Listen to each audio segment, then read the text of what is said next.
Everyone, welcome to the online classes. अपनी पिछले video में हमने सूर के पद को की व्याख्या की थी। दो पदों की व्याख्या करने के बाद आज हम तीसरे पद पे आते हैं। सूरदास ने कृष्ण के बाल क्रीड़ाओं का वर्णन किया है। पहले पद में उन्होंने कृष्ण की उस अवस्था का वर्णन किया है जब वो पालने में झूल रहे हैं। दूसरे पद में कृष्ण घुटनों के बल चल रहे हैं और नींद के कारण झुंझलाए हुए हैं। और तीसरे पद में वे अपनी बाल सुलभ चेष्टा में माँ से खिलौना मांग रहे हैं, लेकिन खिलौना मांगते हुए वह ऐसा खिलौना मांग रहे हैं जो कि असंभव है। और वो अपनी माँ से देखिए क्या मांगते हैं। पैया मेरी चंद्र खिलौना ले धौरी को पै पान न करियो, बैनी सिर न गुथेयो, मोतिन माल न धरियो, उर पर झुंगली कंठ न लाए। कृष्ण का स्वभाव यहाँ पे हठी स्वभाव बताया गया है। सूरदास ने उनके हट को बताते हुए कहा है कि वो माँ से कह रहे हैं कि माँ, मैं खिलौने के रूप में तो चंद्रमा ही लूंगा और मैं उसी से खेलूंगा। अगर तुम मुझे ला करके नहीं दी तो मैं धौरी को पै पान न करूंगा।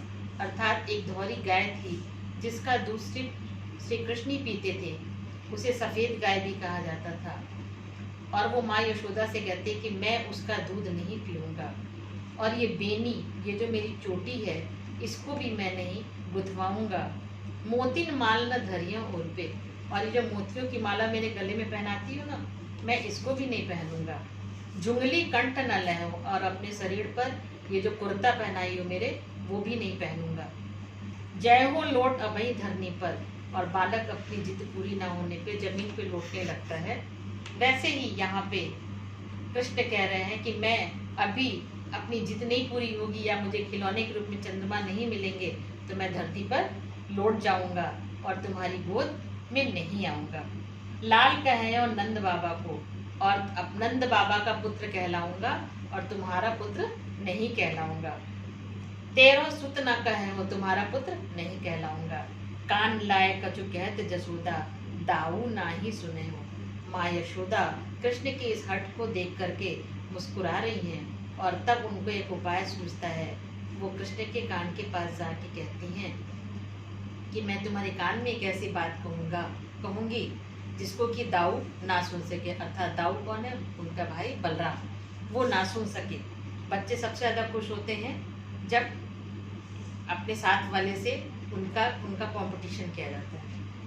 चंदा तू हूते अति सुंदर तो नवल दुल्हनिया बेहो, और माँ यशोदा कहती हैं कि चंदा से भी सुंदर दुल्हन ला करके मैं तुम्हारी शादी उससे कराऊंगी, लेकिन ये बात बलराम को ना पता चले, इसलिए मैं तुम्हारे कान में बता रही हूँ।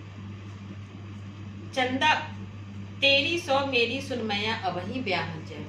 और कृष्ण इस बात को सुन करके चंद्र चांद जैसे खिलौने की बात भूल जाते हैं और अब कहते हैं कि मैं अभी ब्याह करने जाऊंगा। माँ, मैं अभी ब्याह करने जाऊंगा। और सूरदास सब सखा बराती नूतन मंगल गए हों। और सूरदास जी कहते हैं कि कृष्ण इतने खुश हो जाते हैं कि अपनी माँ से कहते हैं कि मेरे सारे जितने सखा हैं वो बारात में जाएंगे और नए नए मंगल गीत गाएंगे। तो यहाँ पे माँ यशोदा बालक के हट को किस प्रकार दूर किया जाता है, इस भाव को उन्होंने बताया है।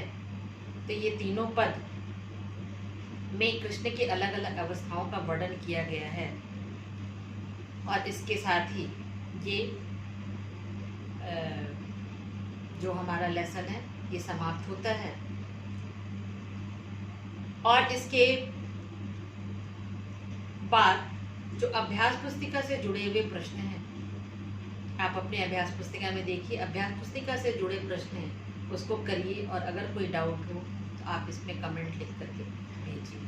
धन्यवाद।